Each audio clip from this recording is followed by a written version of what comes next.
dahsyatnya kematian itu la tadullu ala naqsin fil martabah. Itu tidak menunjukkan akan kurangnya derajat orang ini.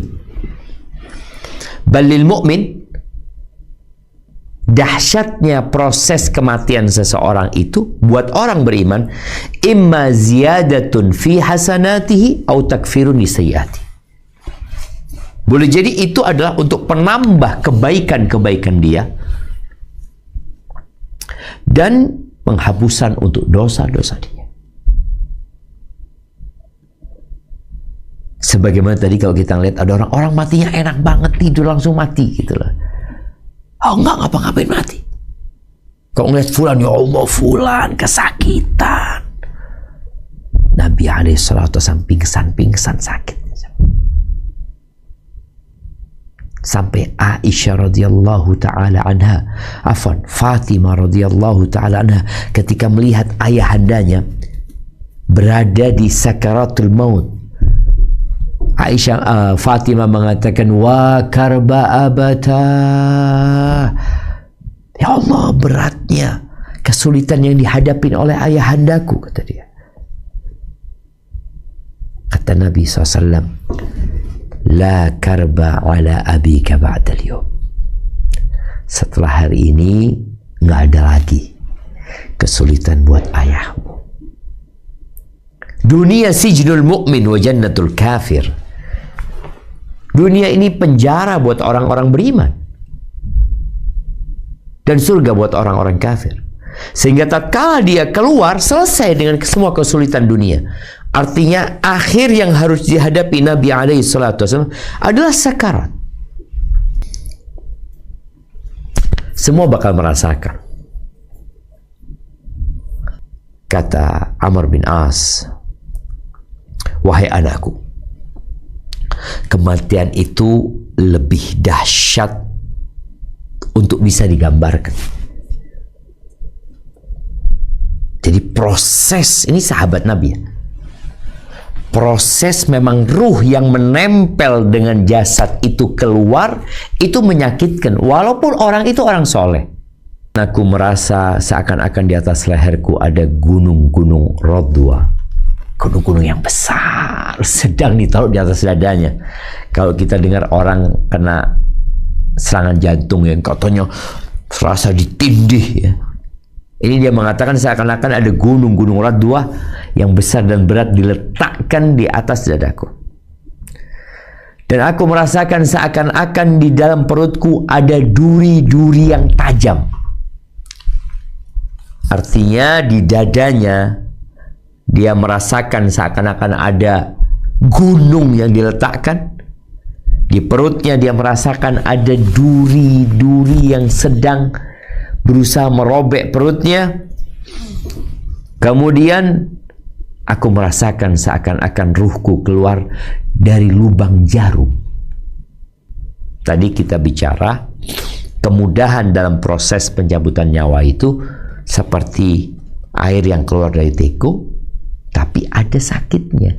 Ini Amr mengatakan seakan-akan keluar dari lubang jarum gitu. Dia keluar, akhirnya dia harus merasakan sakitnya itu.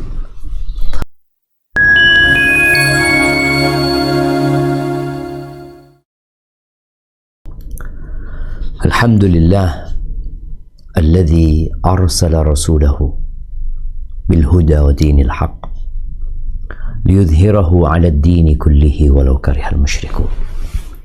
Segala puji bagi Allah Jalla Jalaluhu yang telah mengutus Rasulnya dengan petunjuk dan agama yang benar, yang dengannya kita mengetahui berbagai macam jawaban untuk permasalahan-permasalahan yang dibingungkan oleh manusia, yang dengannya kita mengetahui bahwa ada makhluk selain manusia, yang satu tercipta dari cahaya, yang kedua tercipta dari api, yang dengannya kita tahu mana yang seharusnya dilakukan dan mana yang seharusnya ditinggalkan.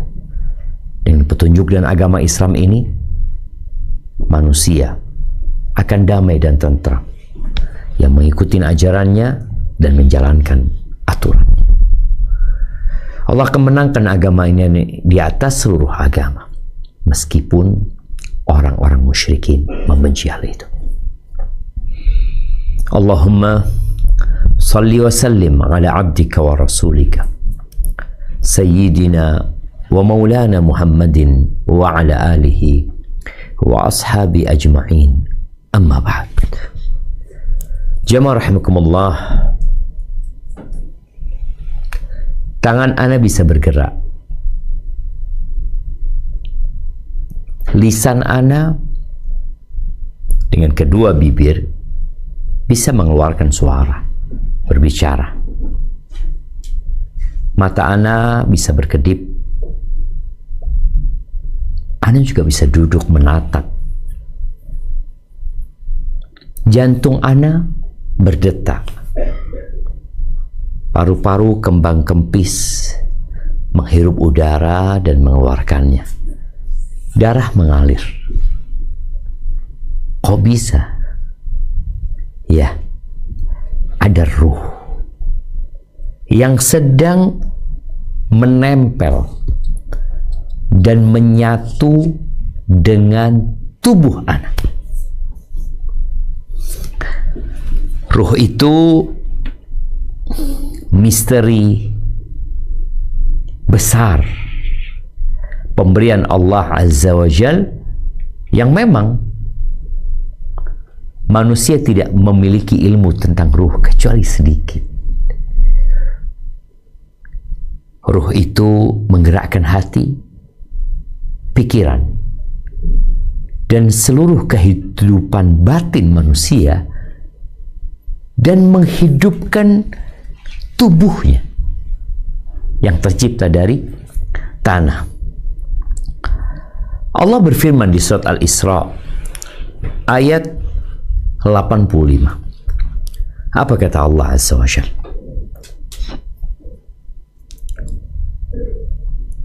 A'udzu billahi minasy syaithanir rajim. Wa yas'alunaka 'anir ruh.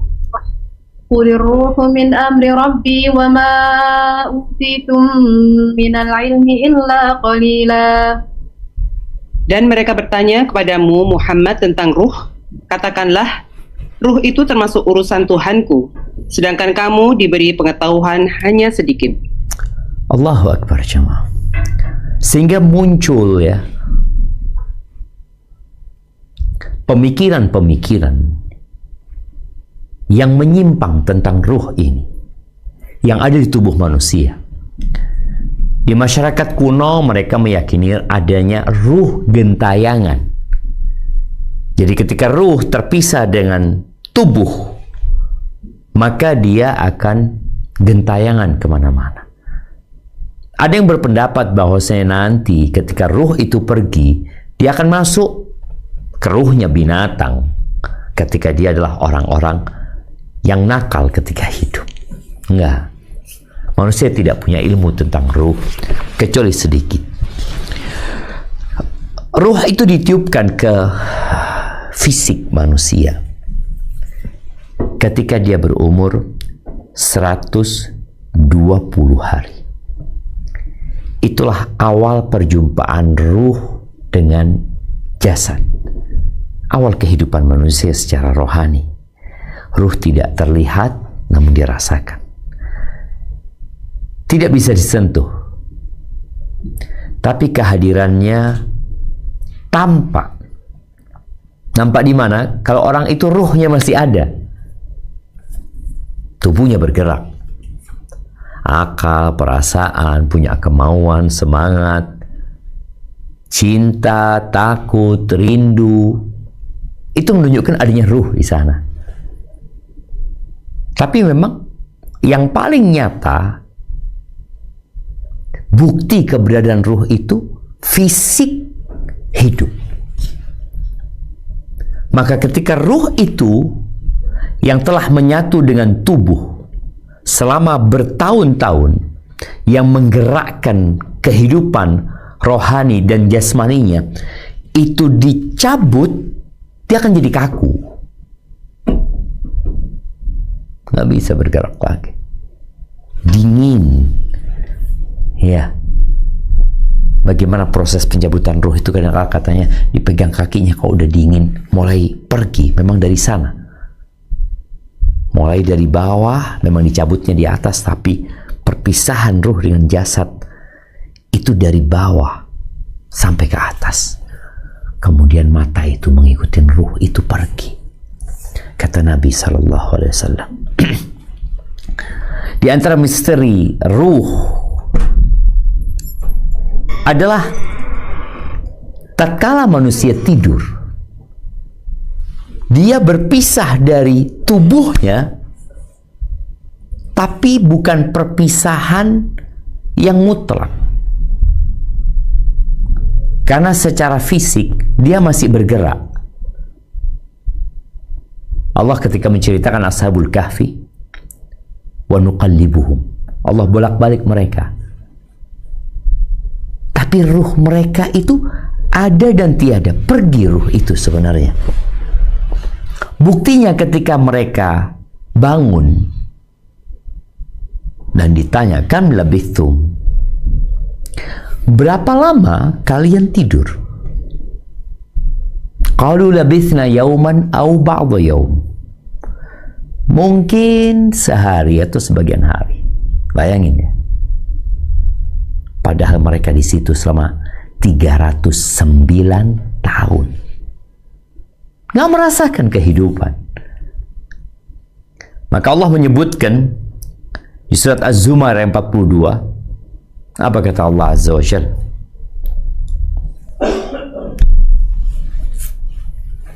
Allahu yatawaffal anfusa hina mautiha wallati lam tamut fi manamiha fayumsiku allati qada 'alaiha al-mauta wa yursilul ukhra ila ajalin samma inna fi dzalika laayatin liqaumin yatafakkarun.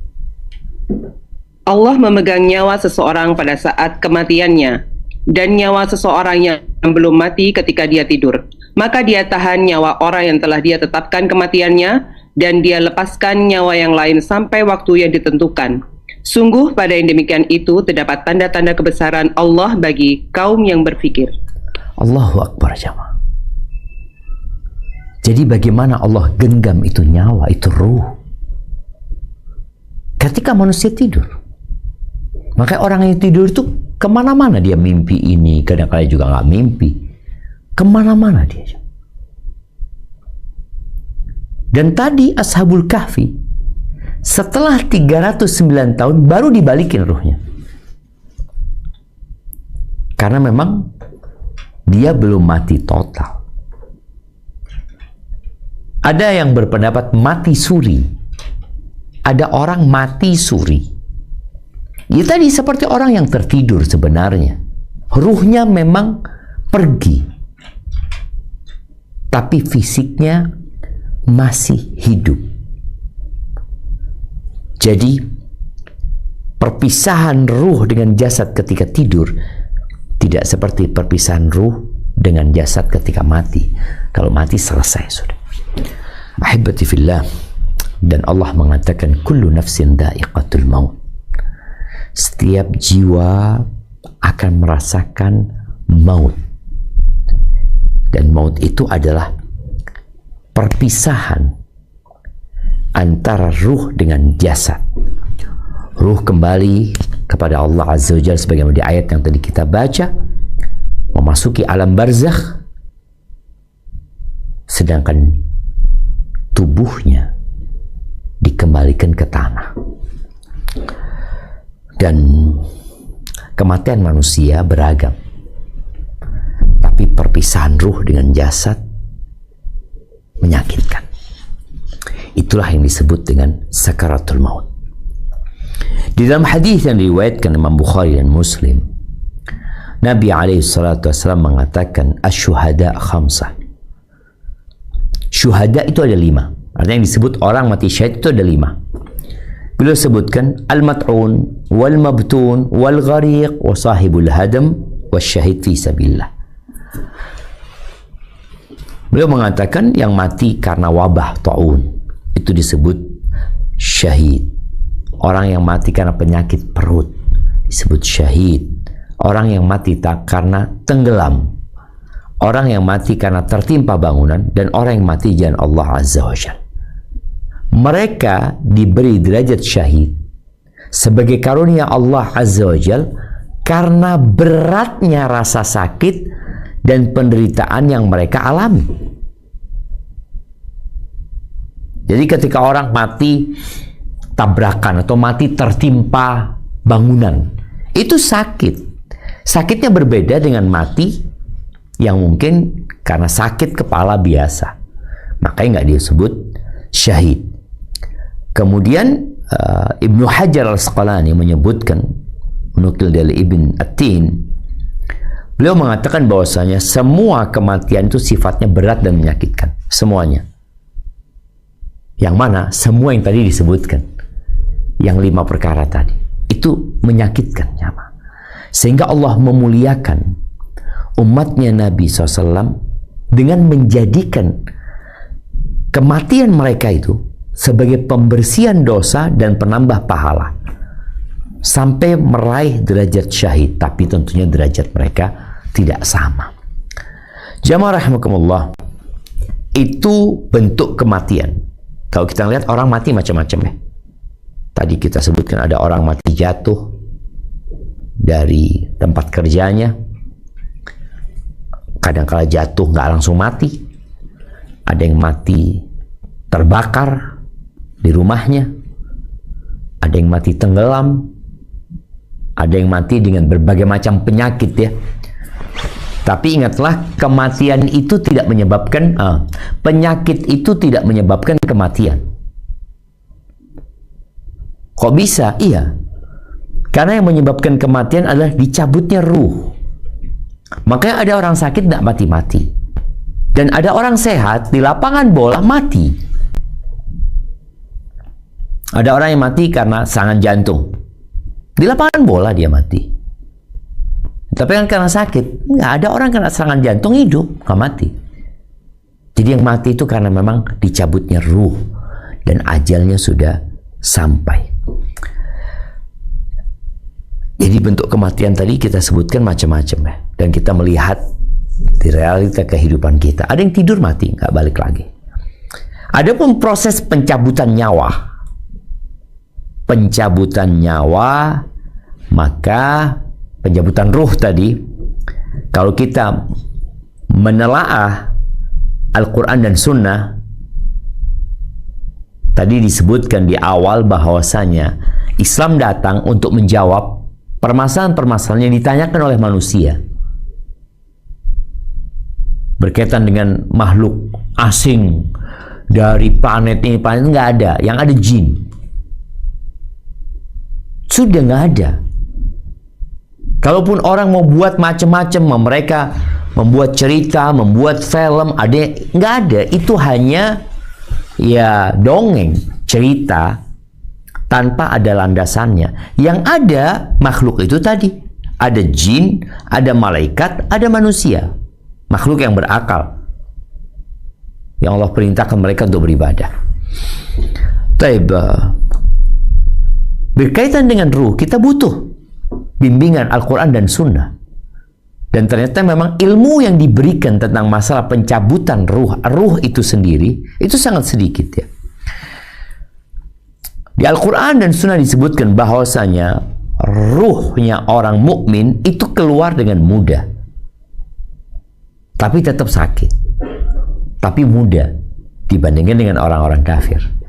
Tapi ruh itu juga merasakan ya kedamaian, ketentraman, berbeda dengan ruhnya orang kafir dan orang zalim, di mana ruh ketika mau dicabut dari jasad mereka, ruh itu malah nggak mau keluar, karena yang nyuruh keluar itu adalah malaikat.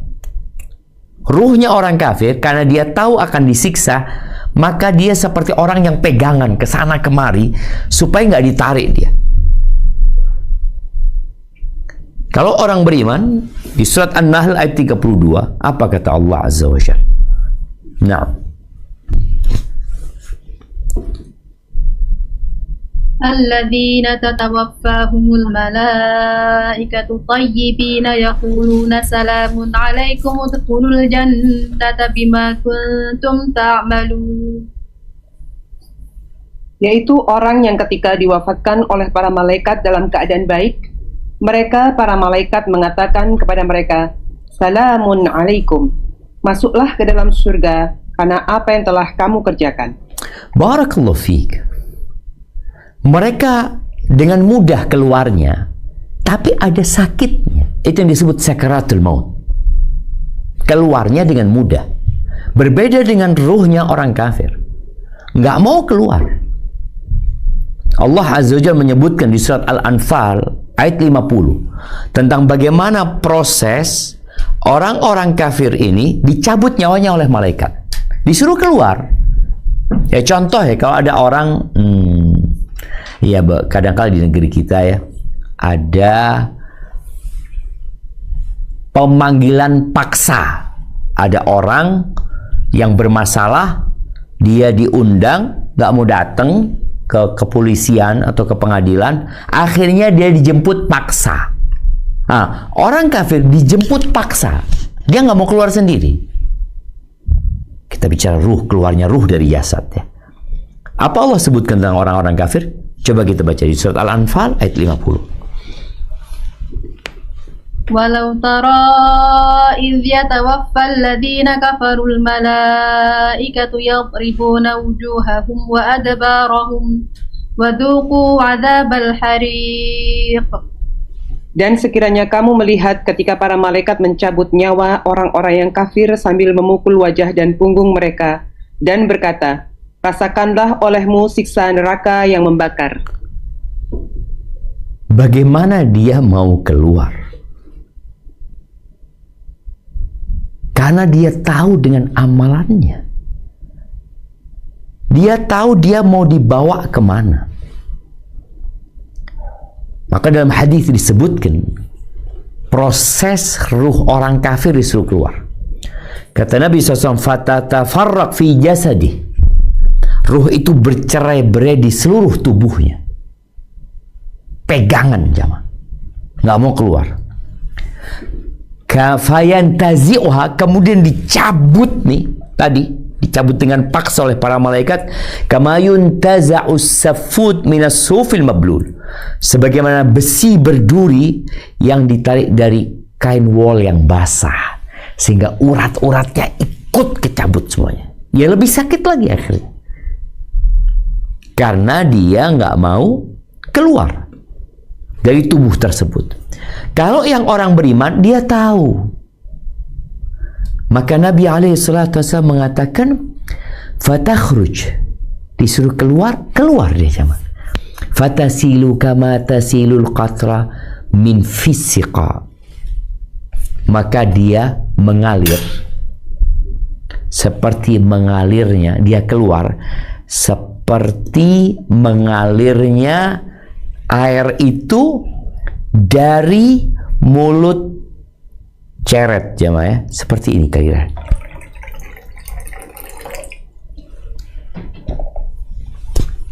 Keluar langsung. Yang kafir enggak. Dan Allah sebutkan di surat Al-An'am ayat 93. Surat Al-An'am ayat 93. Apa kata Allah Azza wa Jalla? Naam. Atau tadi belum di... Naam, tafadhali. Al-An'am ayat 93. وَمَنْ أَظْلَمُ مِمَّنِ افْتَرَى عَلَى اللَّهِ كَذِبًا أَوْ قَالَ أُوحِيَ إِلَيَّ وَلَمْ يُوحَ إِلَيْهِ شَيْءٌ وَمَنْ قَالَ سَأُنْزِلُ مِثْلَ مَا أَنْزَلَ اللَّهُ وَلَوْ تَرَى إِذِ الظَّالِمُونَ فِي غَمَرَاتِ الْمَوْتِ وَالْمَلَائِكَةُ بَاسِطُو أَيْدِيهِمْ أخرجوا أنفسكم اليوم تجزون عذاب الهون بما كنتم تقولون على الله غير الحق وكنتم عن آياته تستكبرون. Siapakah yang lebih zalim daripada orang-orang yang mengada-adakan dusta terhadap Allah atau yang berkata, telah diwahyukan kepadaku, padahal tidak diwahyukan sesuatu pun kepadanya. Dan orang yang berkata, aku akan menurunkan seperti apa yang diturunkan Allah. Alangkah ngerinya sekiranya engkau melihat pada waktu orang-orang zalim berada dalam kesakitan sakaratul maut. Sedang para malaikat memukul dengan tangannya sambil berkata, keluarkanlah nyawamu. Pada hari ini kamu akan dibalas dengan azab yang sangat menghinakan, karena kamu mengatakan terhadap Allah perkataan yang tidak benar, dan karena kamu menyombongkan diri terhadap ayat-ayatnya. Na'udzubillah min dzalik. Bagaimana tadi? Orang-orang kafir ruhnya baru keluar setelah dipukul. Dipukul dan diancam. Sehingga hal itu membuat dia semakin kesakitan. Jiwanya sakit karena ancaman yang ada di depan dia. Kalau ada orang dikatakan, umpamanya, kamu keluar dari rumah ya. Buat apa keluar gitu loh? Kamu mau dipukulin sama orang 7 di luar. Kau lihat tuh, ada orang yang siap memukul. Dia nggak mau keluar. Tapi akhirnya orang-orang ini masuk ke rumah, diseret dia ini itu sampai keluar dalam kondisi terluka-luka. Tubuhnya itu merasakan sakit. Jamaah rahimakumullah. Oh, kalau gitu orang mukmin diringankan. Ya semua sesuai dengan amalannya. Tapi bukan berarti dimudahkannya pencabutan nyawa. Tadi keluar seperti keluarnya air dari teko. Itu kan mudah sekali. Bukan berarti dia tidak merasakan sakit. Tetap sakit. Perpisahan itu normal.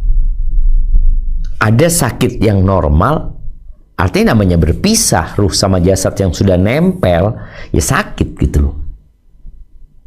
Tapi ada yang ditambahkan rasa sakit kepada dia. Jadi kalau bicara sakaratul maut, apa sih arti sekarat? Kenapa Nabi SAW ketika beliau di atas ranjang kematiannya, beliau mengatakan, ala inna lil mauti la sakarat. Kematian itu ada sekaratnya.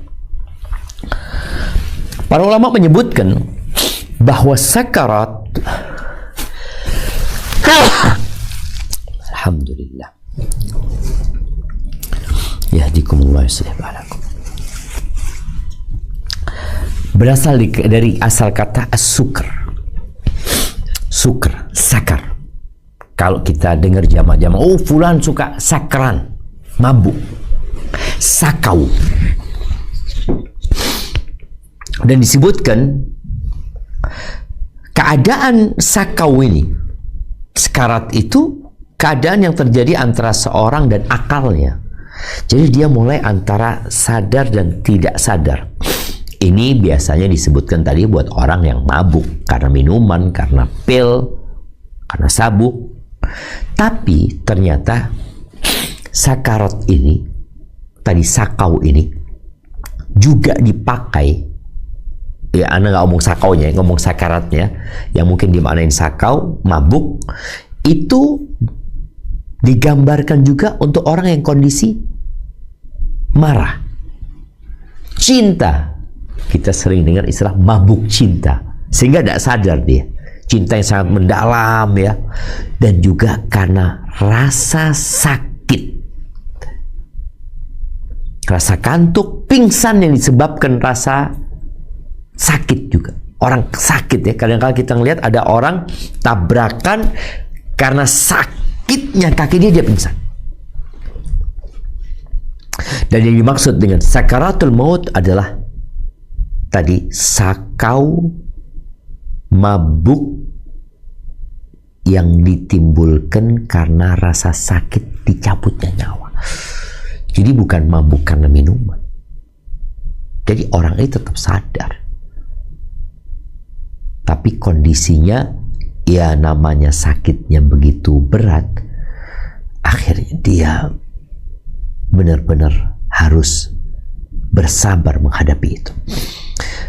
Ahibati fillah, namun perlu disadari bahwa orang mukmin yang merasakan beratnya sakaratul maut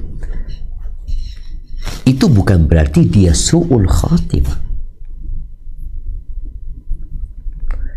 Sebagaimana orang mukmin atau orang kafir lah, yang secara kasat mata matinya tenang.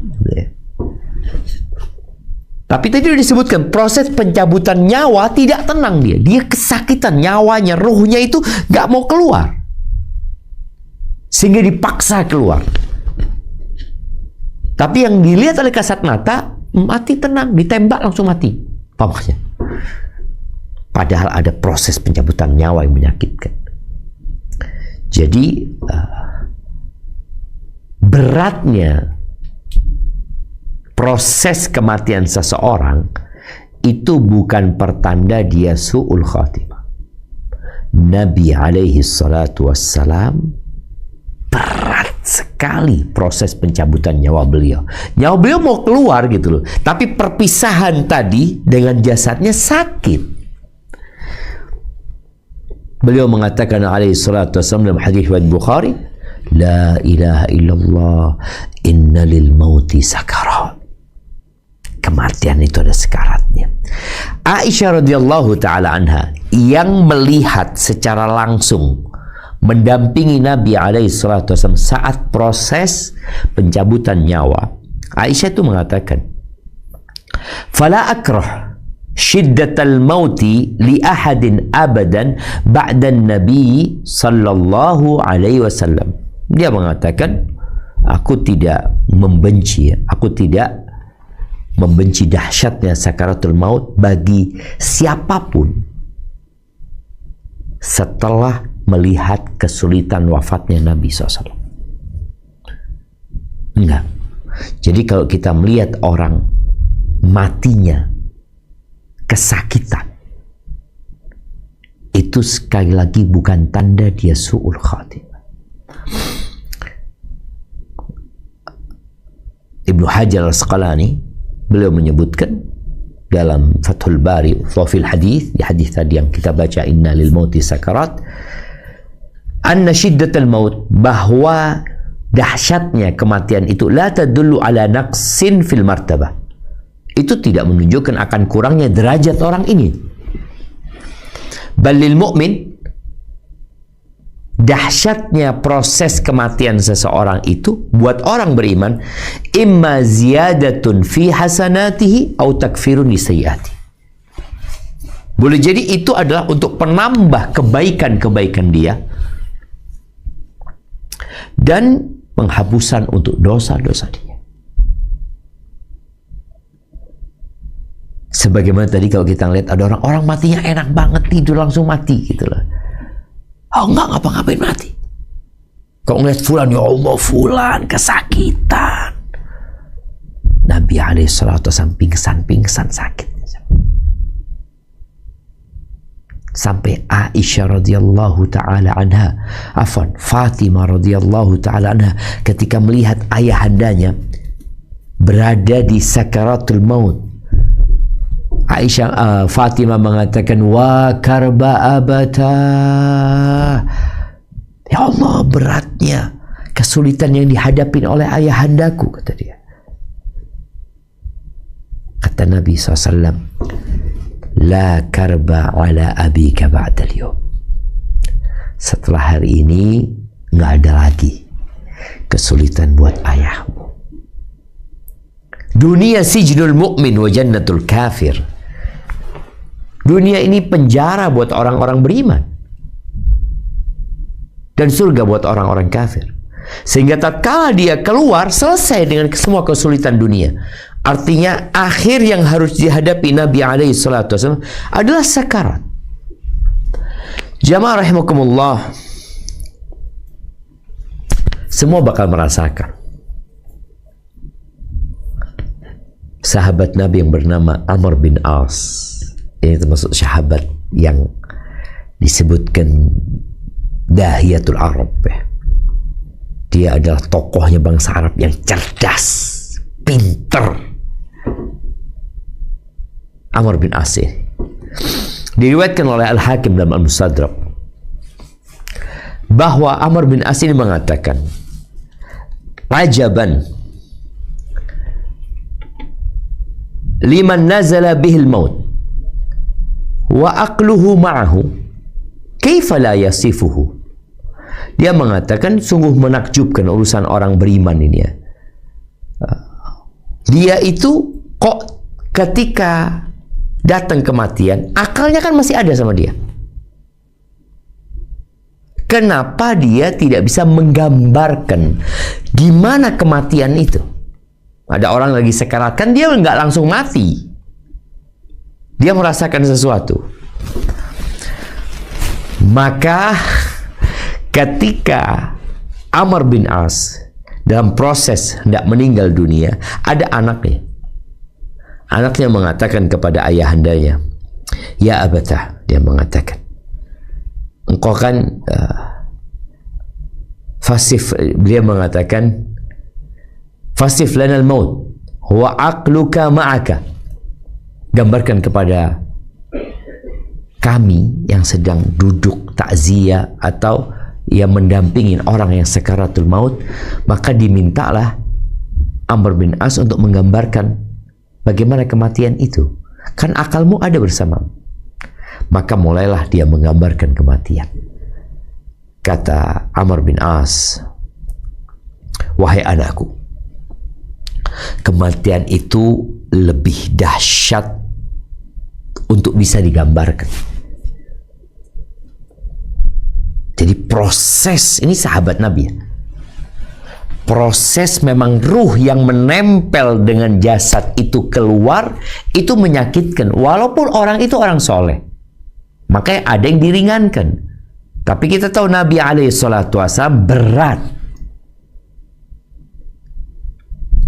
Ada beberapa cerita ya yang ana dulu dikasih cerita sama ibunda ana rahimahullah, bahwasanya Nabi ketika merasakan sekarat, beliau minta kepada Allah agar semua sekarat umatnya itu dibebankan kepada beliau alaihissalam. Tapi ana belum mendapatkan hadisnya ya. Mungkin ada yang bisa menyampaikan hadisnya. Tapi yang jelas Nabi menyebutkan ada sekarat. Maka Amr bin As mengatakan kematian itu lebih dahsyat untuk bisa digambarkan gitu.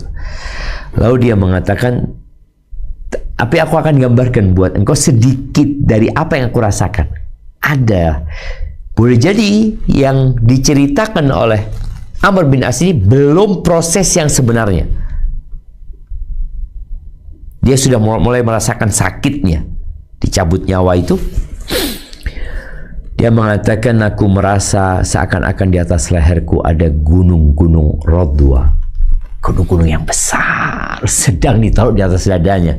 Kalau kita dengar orang kena serangan jantung yang katanya serasa ditindih ya. Ini dia mengatakan seakan-akan ada gunung-gunung Radwa yang besar dan berat diletakkan di atas dadaku. Dan aku merasakan seakan-akan di dalam perutku ada duri-duri yang tajam. Artinya di dadanya dia merasakan seakan-akan ada gunung yang diletakkan. Di perutnya dia merasakan ada duri-duri yang sedang berusaha merobek perutnya. Kemudian aku merasakan seakan-akan ruhku keluar dari lubang jarum. Tadi kita bicara kemudahan dalam proses pencabutan nyawa itu seperti air yang keluar dari teko, tapi ada sakitnya. Ini Amr mengatakan seakan-akan keluar dari lubang jarum gitu. Dia keluar, akhirnya dia harus merasakan sakitnya itu. Itu ucapan Amr bin As menggambarkan tentang bagaimana sakaratul maut. Kemudian jamaah rahimakumullah, ada beberapa riwayat ya berkaitan dengan sakaratul maut. Umar radhiyallahu taala anhu pernah bertanya kepada Ka'ab al-Ahbar. Ka'ab al-Ahbar ini orang Yahudi yang masuk Islam. Dia dulu adalah pendeta Yahudi. sehingga dia punya banyak ilmu yang berkaitan dengan peristiwa-peristiwa Ahlul Kitab atau cerita-cerita Israiliyat. Maka Umar mengatakan kepada Ka'ab al-Ahbar ini agar dia menceritakan tentang yang namanya kematian. Hadithna 'anil maut, kata Umar. Maka Ka'ab al-Ahbar mengatakan, "Na'am ya Amirul Mukminin. Huwa ka ghusni kathir syauq fi jawfir rajul." Jadi kematian itu seperti ranting yang penuh dengan duri yang dimasukkan ke perutnya orang. Fa akhadat kullu syaukatin bi'irkin. Maka setiap durinya itu akan berpegangan atau akan menyangkut dengan semua urat atau setiap urat dan syaraf. Jadi setiap duri yang dimasukkan ke perutnya orang ini akan tersangkut pada setiap urat dan syaraf. Udah dimasukkan, lalu kata Ka'ab, ada seorang yang menarik ranting itu dengan keras. Jemaah. Maka ia mengambil apa yang dapat diambil dan meninggalkan apa yang tersisa, yang nyangkut-nyangkut itu. Dan orang itu dalam kondisi sadar. Dalam kondisi sadar, tahu-tahu itu ranting yang baru dimasukkan ke perutnya kemudian ditarik. Lalu Umar radhiyallahu anhu mengatakan, yang andai kata aku punya sepenuh bumi ini emas dan aku bisa dengannya menebus sakitnya kematian itu, aku akan tebus. Karena Umar tahu Nabi SAW merasakan sakitnya kematian.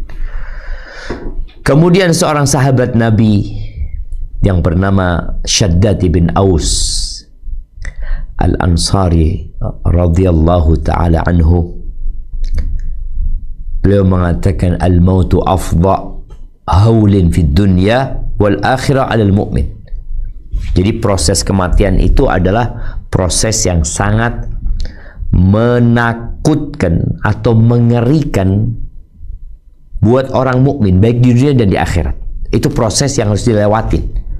Proses apa? Proses tadi berpisahnya ruh yang sudah nempel sama tubuh dari sejak 120 hari di ibundanya, tahu-tahu harus keluar. Itu adalah satu hal yang sangat mengerikan buat orang mukmin di dunia dan di akhirat. Lalu Shaddad mengatakan, wahwa asyaddu min nashrin bil manashir wa qardin bil maqari wa ghalyin fil qudur. Dan kematian itu, proses tadi sakaratul maut, keluarnya ruh dari nyawa, itu lebih dahsyat daripada digergaji.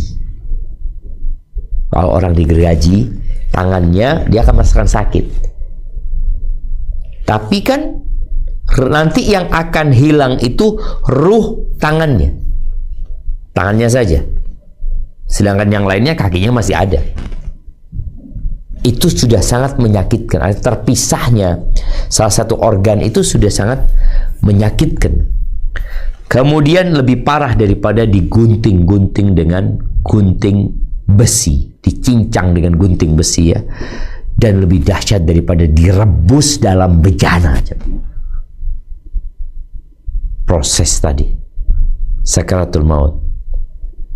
Lalu Shaddad mengatakan, walau annal mayit nushira fa akhbara ahla dunya bi alamil maut man tafa'u bi aishin wala taladzadu bi naumin. Andai kata mayit itu dibangkitkan kembali, lalu dia mengabarkan kepada penduduk dunia ini rasa sakit dari kematian itu, maka orang nggak akan merasakan kenyamanan dalam hidupnya.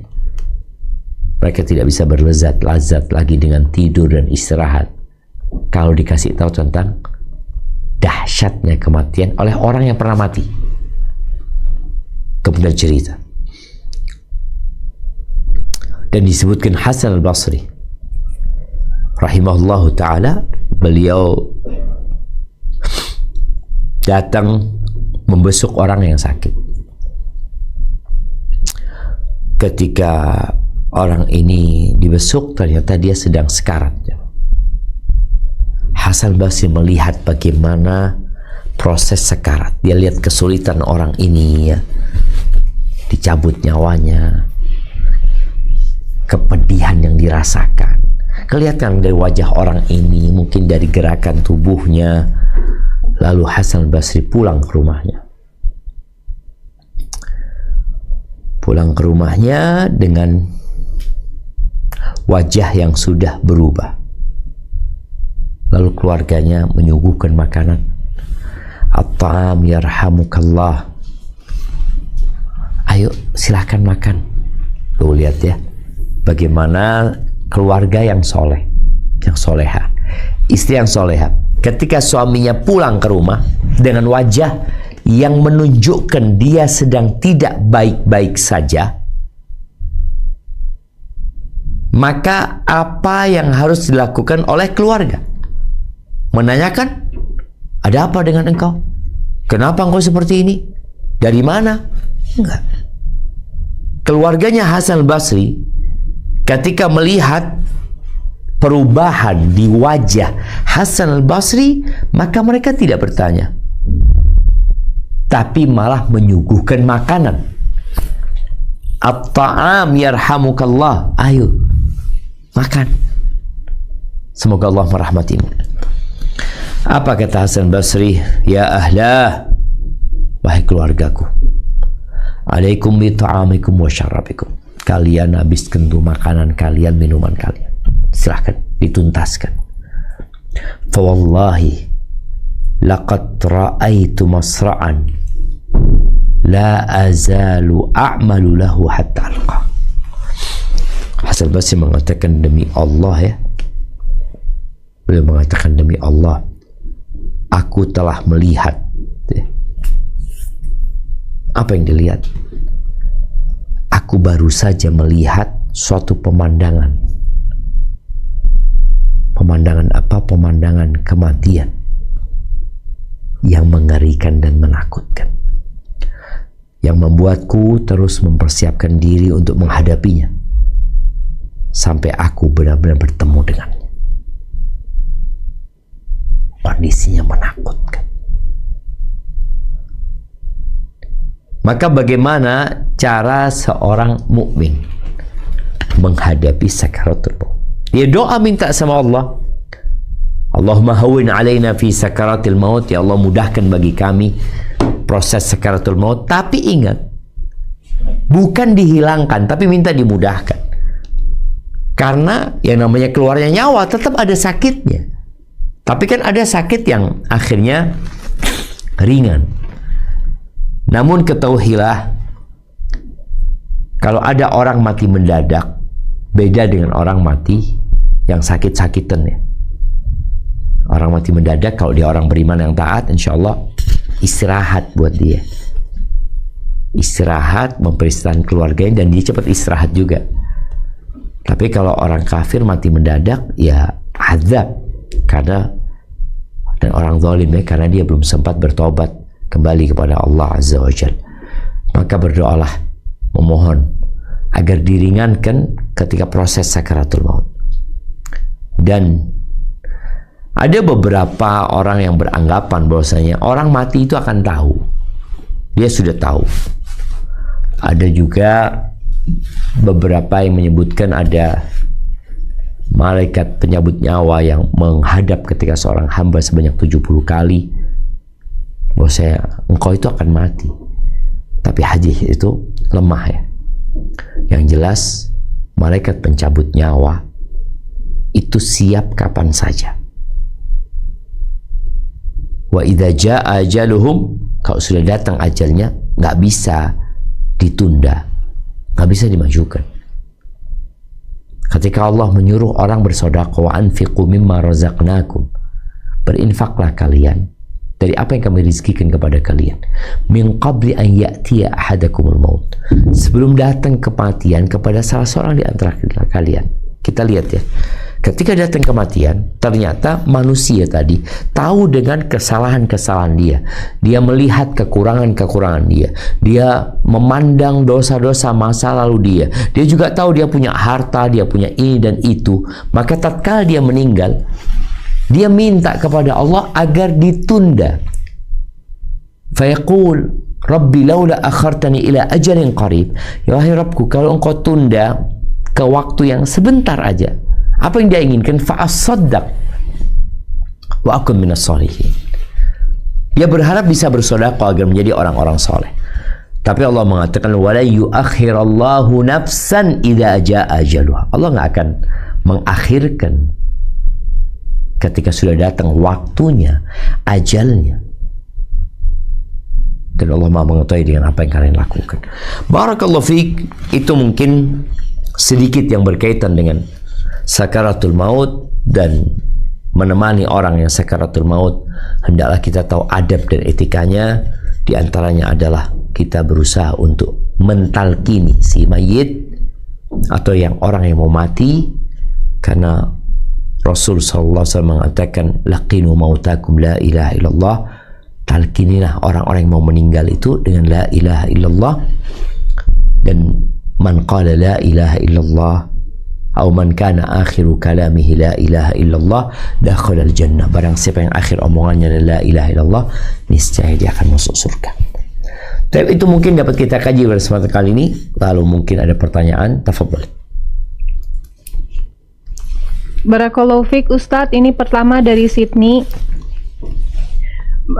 Mau tanya bagaimana, apa yang harus dilakukan jika ada misalnya anggota keluarga yang sudah kritis pakai alat bantu gitu Ustadz. Kita diberi pilihan lepas atau enggak, itu sebaiknya gimana ya Ustadz? Karena pernah menyaksikan begitu dilepas, jadi lama Ustadz, begitu dilepas terus beneran meninggal gitu Ustadz. Barakallahu fiik. Masya Allah, barakallahu fiik. Naam, ahibati fillah ya. Ada orang yang hidup dengan alat.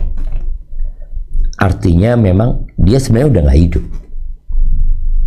Ada yang disebutkan batang otaknya sudah meninggal. Jadi semua alat yang di tubuhnya itu memang dibantu, sehingga dia masih bisa bernyawa. Apakah dilanjutkan atau dicabut? Maka ini nanti ditanyakan kepada dokternya. Kalau masih diharapkan dia bisa sembuh, maka apabila sang keluarga memiliki biaya yang cukup, maka hendaklah dilanjutkan. Karena ada harapan dia sembuh ini. Tapi kalau tidak ada harapan, nggak ada, ini memang orang sudah mati ini sebenarnya. Dia pakai alat bantu aja hidupnya. Dan alat bantu ini ketika dicabut ya dia meninggal dunia. Dan tidak ada harapan kesembuhan bagi orang ini.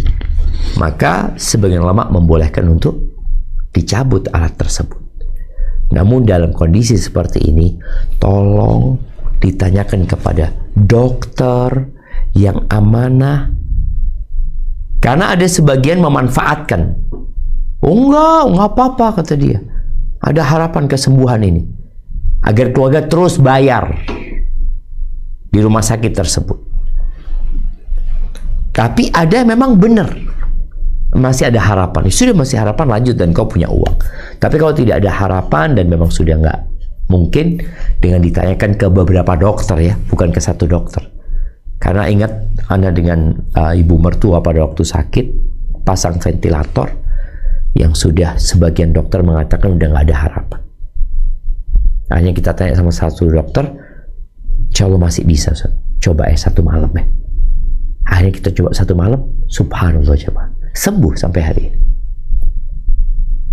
Jadi perlu bertanya kepada ahlinya agar kita tidak melakukan pembunuhan kepada orang tersebut, padahal orang itu masih ada harapan sembuh sebenarnya, dan kita punya untuk biaya, kecuali memang nggak ada. Ismu gimana gitu loh. Ada kondisi yang memang masih memungkinkan, ada kondisi yang tidak memungkinkan, tapi intinya perlu konsultasi sama dokter, dan semoga Allah berikan kemudahan kepada semuanya. Hadza wallahu a'lam bissawab. Nah. Assalamualaikum warahmatullahi wabarakatuh, Ustadz dari Canberra. Waalaikumsalam warahmatullahi wabarakatuh. Iya Ustadz, ada pertanyaan, apakah ada doa khusus untuk menghindarkan diri dari kematian yang mendadak, dan apakah boleh kita memohon doa seperti tersebut? Ustadz, mohon bimbingannya, jazakallah khair. Nah, boleh tanya kenapa menghindar dari kematian mendadak? Mungkin belum siap Ustadz, selalu merasa tidak siap mungkin. Selalu merasa tidak siap. Barakallahu fiik. Iya. Ketika ditanya Nabi SAW tentang mati mendadak, ada sebuah hadis Aisyah. Beliau mengatakan alaihi salatu wasallam, raha lil mu'min. Mati mendadak itu istirahat buat orang beriman. Tapi azab buat orang kafir. Karena dia tidak punya kesiapan. Orang beriman ini, ya dia bertakwa kepada Allah Azza wa Jal, kemudian Allah matikan dia tanpa sakit, ya tanpa ngerepotin keluarganya, tanpa ini dan itu. Dia meninggal. Jadi kalau bicara takut mati mendadak, seharusnya yang diminta kepada Allah adalah mati husnul khatimah. Gak ada masalah mau mati mendadak kalau husnul khatimah. Kan ada orang yang ya paginya masih sehat, kemudian tahu-tahu siang hari dia makan siang, istirahat, tidur, pergi dia. Artinya dia nggak punya kesiapan. Kalau orang sakit kan biasanya memang udah siap-siap ya kayaknya anak ini mau mati. Padahal ada orang yang sakit tidak mati-mati, dokternya yang sehat mati duluan. Maka hendaklah yang diminta itu adalah mati husnul khatimah. Seperti doanya Nabi Yusuf, tawaffani musliman wa alhiqni bis salihin. Matikan aku dalam kondisi Islam dan gabungkan aku dengan orang-orang soleh. Kalau takut mati mendadak karena cinta dunia, ini yang bermasalah. Karena dia nggak mau mati karena cinta sama dunia. Padahal boleh jadi kematian itu lebih baik buat dia. Maka mintalah kepada Allah husnul khatimah. Kalau bicara mau minta panjang umur umpamanya, tapi tetap husnul khatimah. Anas bin Malik radhiyallahu taala anhu, ibunya minta kepada Nabi alaihi salatu wasallam agar didoakan. Dan ini termasuk doa yang atau tawassul yang diperbolehkan. Kita minta doa orang soleh. Sebagaimana ibunya Anas minta doa kepada Nabi SAW ketika beliau masih hidup. Akhirnya didoakan oleh Nabi SAW. Allahumma atil umrahu wa akthir malahu wa waladahu waghfir lahu. Ya Allah, panjangkan umurnya, banyakin harta dan anaknya. Panjang umur, banyak harta dan anaknya, dan ampuni dosa-dosanya.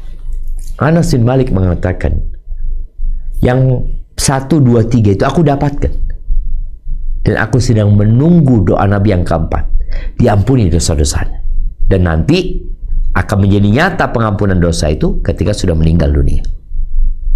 Maka hendaklah setiap mukmin tadi mempersiapkan diri. Nabi SAW mengatakan, aktsiru dzikra hadhimil ladzat. Kalian perbanyak mengingat pemutus kelezatan. Kita disuruh banyak-banyak mengingat. Dan ketika kita ingat, maka kita akan semangat beribadah, akan ridha dengan yang Allah takdirkan. Kemudian ya orang itu akan meninggalkan yang namanya nanti. Dia akan bersegera bertobat kembali kepada Allah. Karena orang kalau nggak ingat mati, dia mau enggak, saya kayaknya masih lama kan. Akhirnya dia ibadahnya biasa-biasa saja, tobatnya ditunda, dan ambisi dengan dunianya. Maka berdoa minta kepada Allah Azza wa Jalla tadi supaya dimatikan dalam kondisi Islam dan dimatikan dalam kondisi sehat. Karena doa Nabi SAW juga, wa matti'na bi asma'ina wa absarina wa quwwatina ma ahyaitana waj'alhu al-waritha minna. Ya Allah, jadikan kami bisa menikmati pendengaran kami, penglihatan kami, kekuatan kami selama kami hidup, dan jadikan itu pewaris kami. Artinya pewaris, dia mati dalam kondisi semuanya itu masih sempurna di diri. Sebagaimana Nabi Muhammad SAW, beliau meninggal dunia dalam kondisi ya fisiknya nggak ada masalah, pendengarannya, penglihatannya nggak ada masalah. Hanya memang beliau ya sakit karena sakaratul maut, dicabutnya nyawa, dan itu untuk mengangkat derajat beliau sallallahu alaihi wasallam. Nah, barakallahu fikum. Barakallahu fikum Ustadz, dari Brisbane. Tafadhalina. Kapankah ruh dikembalikan ke jasad saat dikubur untuk menjawab pertanyaan malaikat, ataukah sebelumnya? Mengapa jasad masih bisa merasakan sakit saat dimandikan padahal ruh telah dicabut? Jazakumullahu khairan. Tunggu, afwan. Pertanyaannya, kenapa jasad merasakan sakit waktu dimandikan? Ya, kapan ruh itu dikembalikan ke jasad gitu Ustaz? Karena kan hadis yang mahfum itu kan ketika dia sudah menjadi mayit, kenapa dia masih bisa merasakan sakit padahal kan ruhnya sudah dicabut? Jazakumullah khairan. Waktu dimandikan. Tadi ada. Iya, kalau ketika dimandikan itu kan kita harus pelan-pelan begitu Ustaz. Itu kan padahal Iya, kan bukan ruhnya karena sudah sakit, tapi karena menghormati jasad itu. Bukan karena sakit. Oh ya, jadi Karena- ruh itu dikembalikan ketika di alam kubur. Iya, betul. Nah, siap. Pertanyaan memang tadi dikatakan kapan ruh itu dikembalikan? Ketika dicabut kan selesai ya. Dimandikan tadi. Memang Nabi SAW menyebutkan bahwa mematahkan tulang orang mati itu sama dengan mematahkan tulang orang hidup gitu loh. Artinya ini berkaitan dengan harus menghargai dan menghormati itu jenazah. Tidak kasar kita kepada dia. Kita harus memuliakan dia. Jadi kalau bicara merasakan sakit, setelah ruh nanti dikembalikan, dia baru akan merasakan sakit nanti. Ketika Abdullah bin Zubair berperang dengan Hajjaj bin Yusuf, dan Hajjaj pasang menjaniqah, pasang apa namanya, alat pelontar ke Ka'bah situ. Datanglah menjumpai ibundanya Asma. Dia cerita, aku itu khawatir setelah mati akan dilakukan mutilasi gitu loh. Artinya kalau orang sudah mati dilakukan mutilasi, apakah dia ketika dipotong-potong itu merasakan sakit? Maka dikatakan nggak ada masalah setelah orang mati. Sudah. Seperti kambing umpamanya. Ketika dia hidup kemudian dikuliti, ya tentunya sakit dia. Tapi ketika dia mati kemudian dikuliti, dipotong-potong, nggak ada. Mali jurhin bimayitin ilamu, dikatakannya nggak ada. Luka itu dengan orang yang sudah mati ya nggak ada rasa sakit, tapi kita diperintahkan untuk menghormati jenazah dan tidak menghinakannya. Dan kapan dikembalikan, memang inilah bicara tentang ruh ya. Kita bicara tentang sesuatu yang menjadi ilmu Allah Azza wa Jalla, dan kita tidak dikasih kecuali sedikit. Ruh itu dikembalikan ketika dia ditanya oleh Munkar dan Nakir. Tapi kan kita melihat ada orang yang diawetkan umpamanya, yang tidak kubur jadi mumi atau dieskan, nggak ada pertanyaan apa-apa sih. Maka memang nikmat kubur dan azab kubur itu boleh jadi ketika bersatu dengan jasad, boleh jadi yang dikasih nikmat itu juga ruhnya. Karena hukum asalnya adalah ruhnya yang akan mendapatkan nikmat kubur dan azab kubur. Karena terbukti memang ya jasadnya akan habis dimakan oleh tanah. Hanya saja mungkin tadi ketika di awal seperti yang disebutkan dalam hadis dikembalikan ke jasadnya. Dan itu terjadi, kita meyakini itu karena Nabi menjelaskan SAW. Bagaimana dengan orang yang tubuhnya itu dimakan oleh ikan atau dibakar kemudian dilemparkan?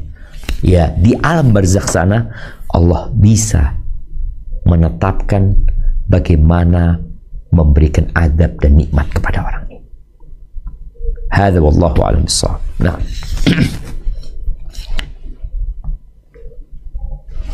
Assalamualaikum Ustadz, pertanyaan dari Perth.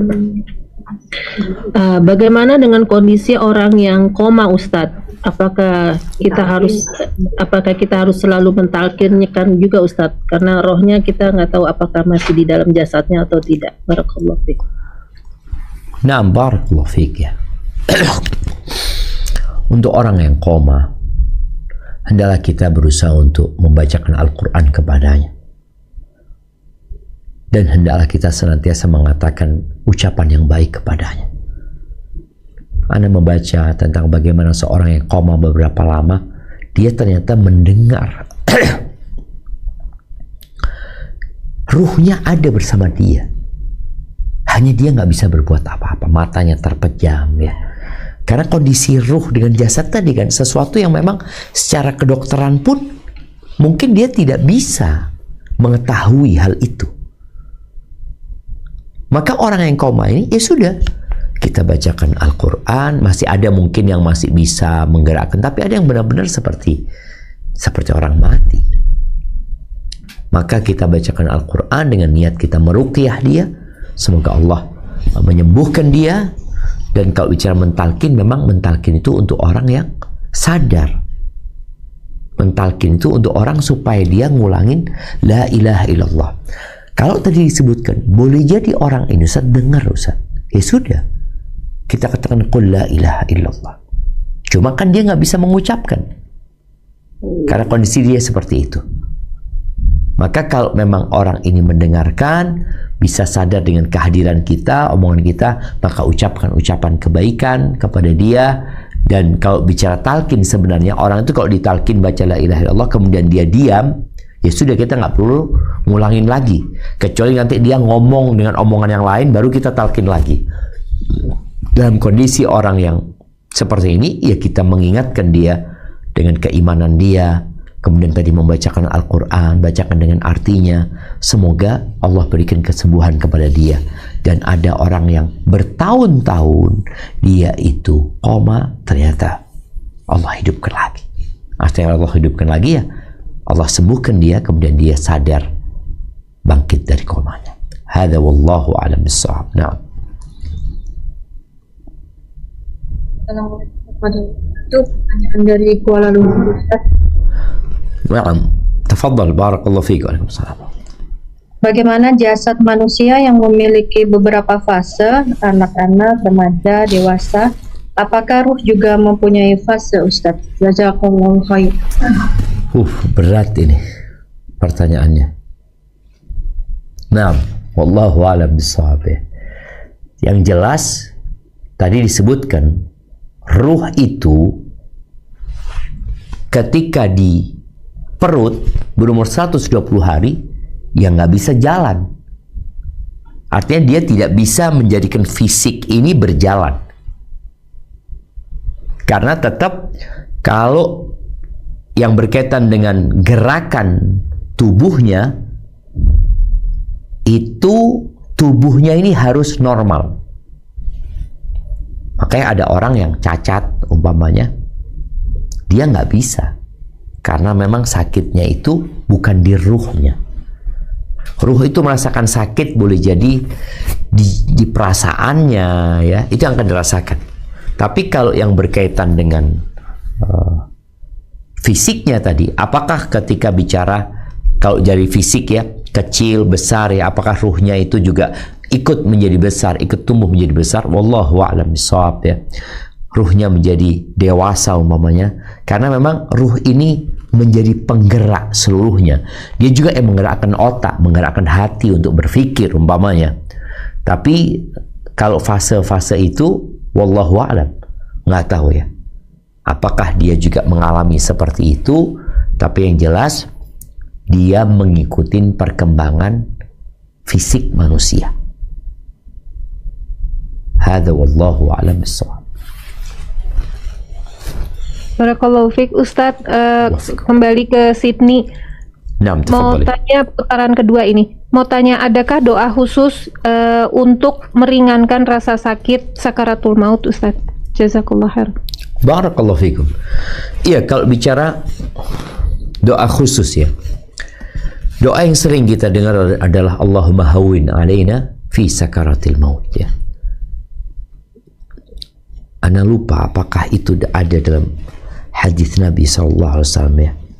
Bentar ana. Tapi yang sering dibaca itu adalah Allahumma hawwin alaina fi sakaratil maut ya.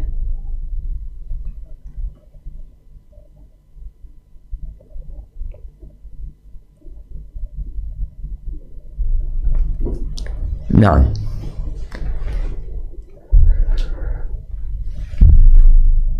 wallahu a'lam. Jangan bicara kalau apakah ada doa khusus dari Nabi alaihi salatu wassalam berkaitan dengan meminta agar diringankan proses sakaratul maut itu. Yang ada doa umum ya. Biasanya doa itu kita dulu menghafalnya ketika SD sebagai doa minta keselamatan umum dunia dan akhirat. Dan kalau bicara doa ini memang Allah mengatakan ud'uni astajib lakum, berdoalah kepada aku pasti aku kabulkan. Jadi doa itu bebas, minta kepada Allah apa saja silahkan. Dan apa yang diminta seperti yang tadi Anda sampaikan, doa minta keselamatan, Allahumma inna nas'aluka salamatan fid din wa afiyatan fil jasad wa ziyadatan fil ilmi wa barakatan fil rizqi wa taubatan qabla al maut wa rahmatan 'inda al maut wa maghfiratan ba'da al maut. Allahumma hawwin 'alaina fi sakaratil maut wan najata minan nar wal 'afwa 'inda al hisab. Itu doa boleh dibaca.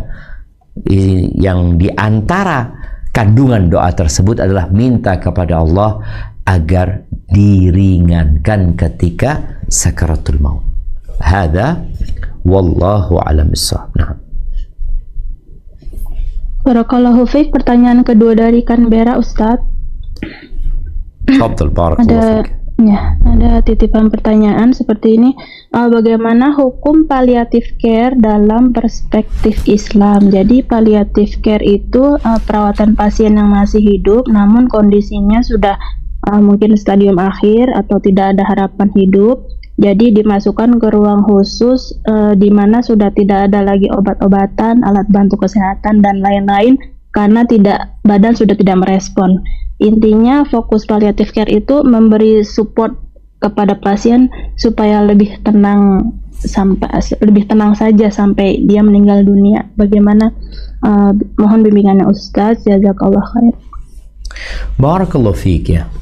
Ya, ini mirip dengan tadi pertanyaan bagaimana orang yang memang sudah dalam kondisi tidak ada harapan untuk sembuh ya. Dia hidup hanya dengan alat-alat itu saja. Kemudian ketika alat itu dicabut, dia meninggal dunia. Nggak tahu kalau yang ditanyakan ini di mana pasien itu dikasih di ruangan yang nyaman umpamanya ya, karena mereka merasa ya kemungkinan dia sudah sampai waktunya ya. Kalau bicara obat, dokter sudah mengatakan nggak ada obat yang bisa diminum ya, maka hendaklah keluarga di sini mendampingi orang-orang tersebut. Jadi orang yang dianggap ini sudah kritis, udah tidak mungkin bisa diselamatkan, maka bukan ditaruh di ruangan kemudian ditinggal. Karena kita diperintahkan untuk mentalqini mayit. Ada hadis Nabi SAW yang mengatakan Iqra'u Yasin ala mautakum. Dan riwayat Imam Malik dalam Al-Muwatta ya. Bacalah Yasin kepada orang-orang yang meninggal dunia. Di sini para ulama hadis ini perselisihkan kesahihannya. Kalaupun sebagian mensahihkan hadis tadi, sebagian memahami membacakannya itu kepada orang yang mau meninggal dunia, bukan yang sudah meninggal dunia. Karena kalau orang mau meninggal dunia, dia masih mendapatkan manfaat dari bacaan Quran tersebut. Dia masih hidup. Memang dia sedang sekarat, dia sedang sakitnya mungkin parah, kalau tadi dikatakan nggak ada harapan kesembuhan, dan semoga dengan dia ditaruh di ruangan yang nyaman ini dia menjadi lebih tenang ya. Itu mungkin pandangan mereka. Tapi kita dalam Islam seharusnya orang tersebut didampingi, dibacakan Al-Quran. Tadi yang mengatakan hadis itu sahih, mereka akan mengamalkan hadis tersebut. Dan kita boleh membacakan Al-Quran kepada mereka dengan harapan turunnya rahmat Allah Azza wa Jalla ya. Kemudian boleh jadi tadi bacaannya diniatkan untuk meruqyah. Dan ada orang yang divonis sudah nggak bisa sembuh. Nah, obat-obatan dokter, usaha dokter sudah tidak bisa lagi. Tapi ada Allah Azza wa Jal yang kalau hendak menyembuhkan, Allah tinggal mengatakan kun, sembuh.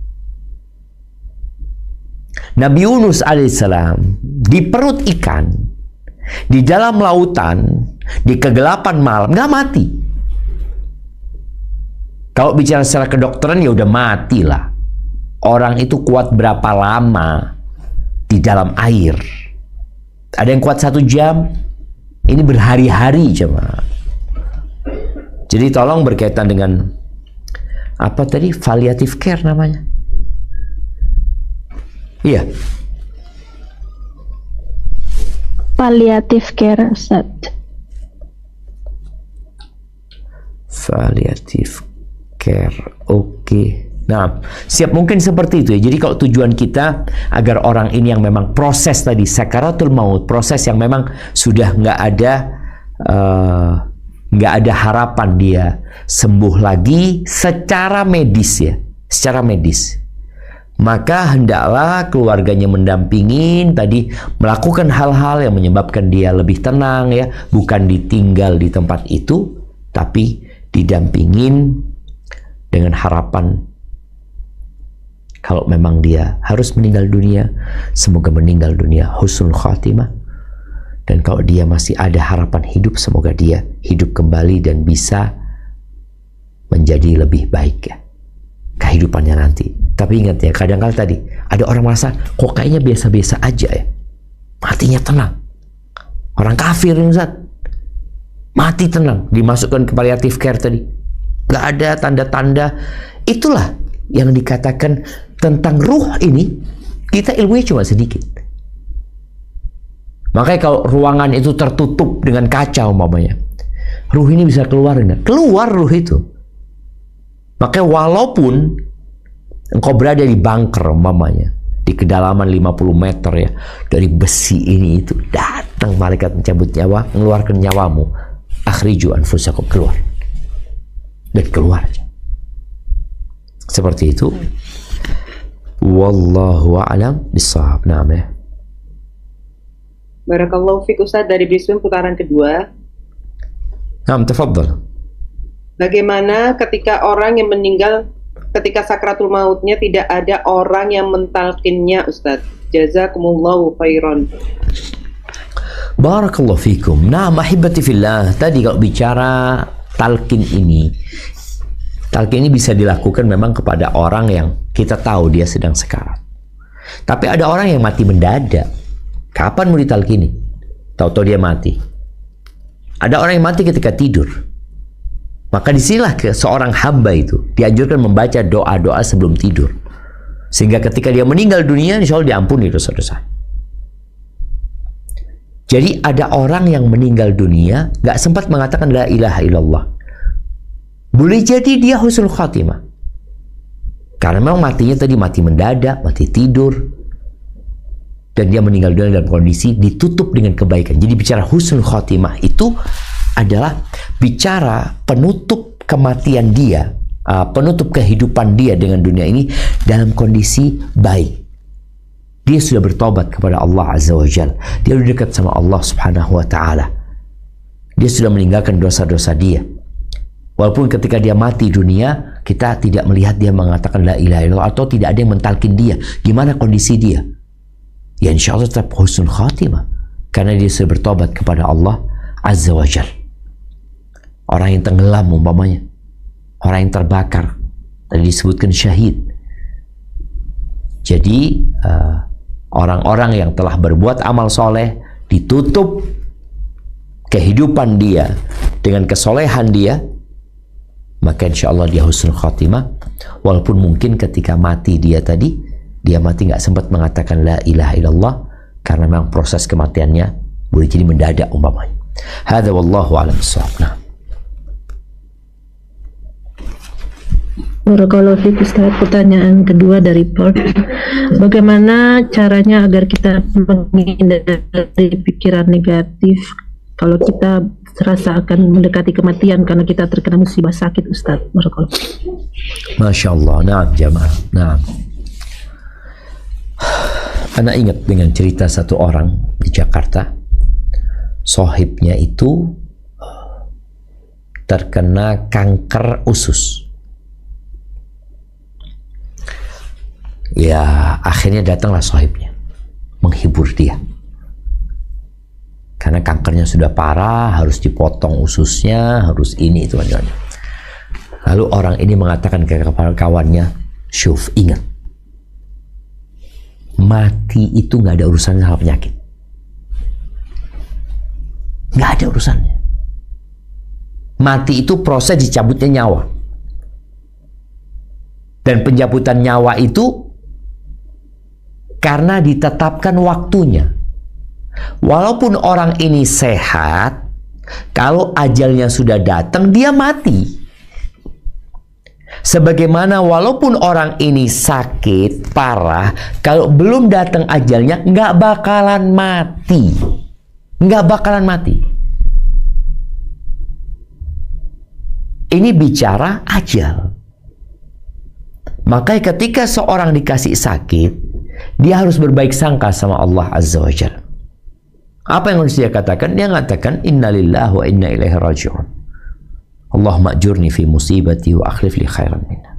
Sebagai musibah, minta kepada Allah supaya dikasih ganti yang lebih baik. Kemudian yang kedua, dia meyakini bahwa penyakit itu menghapuskan dosa, mengangkat derajat. Menghapuskan dosa dan mengangkat derajat. Yang ketiga, boleh jadi Allah menetapkan bagimu derajat yang tinggi di surga yang gak bisa dicapai dengan amalanmu, maka dikasih bala di tubuhmu. Ini salah satu yang membuat kita jadi berbaik sangka sama Allah Azza wa Jalla. Dan teruslah beramal. Karena ada orang mungkin yang gak sakit, dan ada orang yang hidupnya penuh dengan penyakit. Dan ketika pada hari kiamat, mereka akan melihat pahala yang disediakan. Jadi, lihatlah kepada penyakit itu sebagai anugerah ilahi dalam rangka menghapuskan dosa dan mengangkat derajatmu. Karena kehidupan dunia ini hanya sebentar. Dan ketahuilah berapa banyak orang tua yang menguburkan anak-anaknya. Dan tidak sedikit kakek yang ikut mengantarkan cucunya ke kuburan. Ini kakek udah sakit-sakitan. Jadi kalau sudah ke dokter dikatakan komplikasi ini dan itu, nih cucunya sehat, tahu-tahu naik sepeda, jatuh, mati. Kenapa kok kayak gitu? Ya udah ajalnya. Ajalnya datang. Yang sakit-sakitnya kok nggak mati, Ustaz? Belum waktunya. Maka kita harus meyakini itu, dan dengan itu insya Allah kita akan lebih tenang dan damai, nggak cemas ya. Karena alal aqil an la yaghtam, ketahuilah orang yang berakal tuh nggak boleh galau, nggak boleh cemas, nggak boleh gundah. Kenapa? Fa innal ghamma la yanfa. Karena kecemasan dan kegalauan itu tidak manfaat. Yang ada engkau jadi nggak produktif. Dan ini ya buat teman-teman ya, kalau ada orang sakit parah yang mungkin sakit stroke atau tadi bicara dia kena kanker ini itu macam-macam yang akhirnya semangat hidup dia jadi menurun. Ketahuilah di antara yang membuat semangat hidup itu kembali tumbuh dan membara, ada satu obat. Namanya fulus. Apa obat itu namanya? Fulus. Orang itu pegangin duit. Dia bisa belanja, dia bisa sedekah, dia bisa berbagi. Sehingga dia tidak merasa menjadi beban di keluarga. Tapi kalau orang ini selalu ditanya, kepingin apa, mau apa, ini dan itu, dia merasa jadi beban. Tapi kalau dia pegang duit nih, beliin ini, belanja, umpamanya dia seorang ibu, biar dia belanja, mau belanja ini. Dia mau gaji pembantu, dia yang gaji pembantu. Dia mau bagi-bagi, dia bagi-bagi. Jadi jangan sampai dikesankan orang ini sudah tidak produktif lagi, nggak ada gunanya engkau sudah tua. Jadikan dia tetap merasa bermanfaat buat orang lain. Hadza wallahu a'lam bishawab. Assalamualaikum warahmatullahi wabarakatuh. Waalaikumsalam warahmatullahi wabarakatuh. Dari Kuala Lumpur, Ustaz. Naam, tafadhali. Saya menitipkan sejumlah uang ke saya dengan pesan jangan bilang ke tante-tante saya. Terputus barusan? Nenek saya menitipkan sejumlah uang ke saya dengan pesan jangan bilang ke tante-tante saya. Nah. Uang itu untuk keperluan beliau semasa hidup. Nenek saya baru saja meninggal, uang yang saya simpan masih tersisa. Apa yang harus saya lakukan, Ustadz? Apakah saya harus memberitahu tante-tante saya yang mana saya tahu uang tersebut akan dipakai untuk penyelenggaraan tahlil atau kirim doa? Atau saya sedekahkan misal untuk membuat sumur supaya nenek saya mendapat pahala jariah. Mohon nasihatnya Ustadz. Jazakallahu khair. Barakallahu fikum. Naam, ahibati fillah. Ingat, ketika seorang itu meninggal dunia, semua harta dia menjadi milik ahli waris. Dan tugas kita adalah menyerahkan harta itu kepada ahli waris. Kalau dikatakan khawatir harta itu digunakan untuk acara-acara yang tadi disebutkan, karena ada hal lain yang seharusnya lebih bermanfaat, tadi dikatakan umpamanya untuk bangun masjid, untuk bikin sumur, yang insya Allah pahalanya akan pahala jariah. Jadi mungkin ya ditunda setelah acara, disampaikan ini hartanya. Jadi karena harta itu milik ahli waris. Dan harta itu seharusnya juga bisa digunakan untuk mempersiapkan mayit ini. Jadi sebelum warisan itu dibagi, kita yang tahu kan bayar utang dan wasiat. Ada yang pertama sebenarnya sebelum bayar utang dan wasiat. Harta warisan itu harus digunakan untuk membiayai keperluan pengurusan jenazah ini. Kalau kuburannya beli, ya dibeli dari uang mayit. Kalau penggaliannya bayar, ya dikeluarkan dari uangnya mayit. Beli kafan umpamanya, ini dan itu diambil di sana. Jadi boleh jadi uang itu silahkan digunakan tadi. Sampaikan kepada keluarga, ada uang nenek ini biar digunakan untuk beli kuburannya, beli ini dan itu. Tapi kalau tadi umpamanya sudah uang itu disimpan dan takut digunakan untuk hal yang mungkin kurang bermanfaat, bahkan tidak dianjurkan dalam agama ini, tidak diperintahkan oleh Nabi SAW, maka uang itu nanti setelah acara dikasihkan, ini uangnya nenek, ini bajunya nenek, ini cincinnya nenek, ini berikan, ini milik ahli waris. Milik ahli waris. Siapa ahli warisnya? Ya dilihat siapa yang ditinggal. Anak-anaknya menjadi ahli waris. Kemudian kalau masih ada orang tuanya atau masih ada suaminya, maka mereka menjadi ahli waris. Jadi tolong jangan sampai uang itu digunakan tanpa seizin pemiliknya. Karena pemilik itu adalah ahli waris. Kecuali nenek berwasiat. Kalau nggak ada wasiat, harus dikembalikan kepada ahli waris. Dan ketahuilah jamaah, ada orang gila umpamanya. Dia punya uang.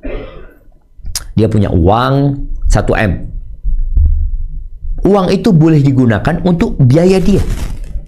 Tapi kalau umpamanya yang dipegangan duit kita sedekahkan, kita bangun masjid ya supaya dia dapat pahala, enggak, engkau dapat dosa, bukan dapat pahala. Kenapa? Karena harus izin sama dia. Loh, dia kan nggak bisa diminta izin. Ya itulah, ketika nggak bisa diminta izin, duitnya disimpan. Boleh jadi suatu saat dia jadi sadar, kau kembalikan uang. Islam ini benar-benar menghargai kepemilikan. Makanya jangan sampai ada milik orang lain yang kita ambil atau kita gunakan.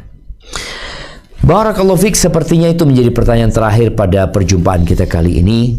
Semoga Allah mematikan kita husnul khatimah, dan semoga orang-orang yang sudah pergi meninggalkan kita, Allah ampuni dosa-dosa mereka, dan semoga tatkala kita digabungkan dengan mereka, Allah mengampuni dosa-dosa kita dan memasukkan ke surganya. Sampai berjumpa kembali, semoga senantiasa dalam lindungan ilahi. Subhanakallahumma bihamdika, asyhadu an la ilaha illa anta astaghfiruka wa atubu ilaik. Wassalamualaikum warahmatullahi wabarakatuh.